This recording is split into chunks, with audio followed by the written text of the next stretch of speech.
Hello mga kalebob, ayan, andito naman tayo sa vlog natin ngayon. Na-miss ko kasing mag-vlog kung paano magluto ng simpleng ulam. Ayan, ano kaya ang tawag nyo dito? Sa amin kasi tinatawag namin itong pupulabong. Ayan, bahala ka kung ano ang tawag mo. Ayan, Z-Idol, minekos-mekos na, ginawang maliit o tinatad, o yan, bahala ka na kung ano ang slice na gusto mo. Basta gawing mong maliliit para gawing ulam. Ang gagawin pala natin ngayon ay magluluto tayo ng ginitaang labong o tungkop. Hindi ko alam kung ano ang tawag nyo. Ayan na po, katapos nating minekos-mekos, pinakuluan muna natin yung labong sa mainit na apoy. Yan na po. Habang hinihintay natin, ito po yung mga kasangkapan natin mga kalebob.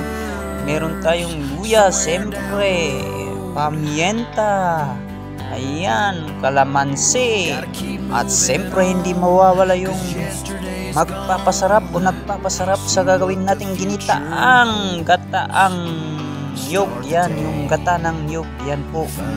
Yan.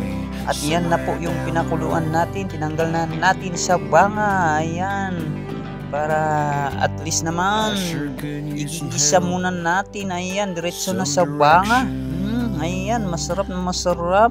Paano kaya iluluto ito? Ayan, ginagawa na ni Insan yun. Igigisa muna siyempre doon sa mainit na mantika. Ayan, binekos-mekos na ni Insan para maluto kasi gutom na ako mga kalebob. Ayan, ganito lang kasimple magluto ng ginita ang labong o tungkop. Ayan, bahala ka na kung paano mulutuhin, basta ito masarap na masarap ito, basta lutong probinsya. Ayan na po.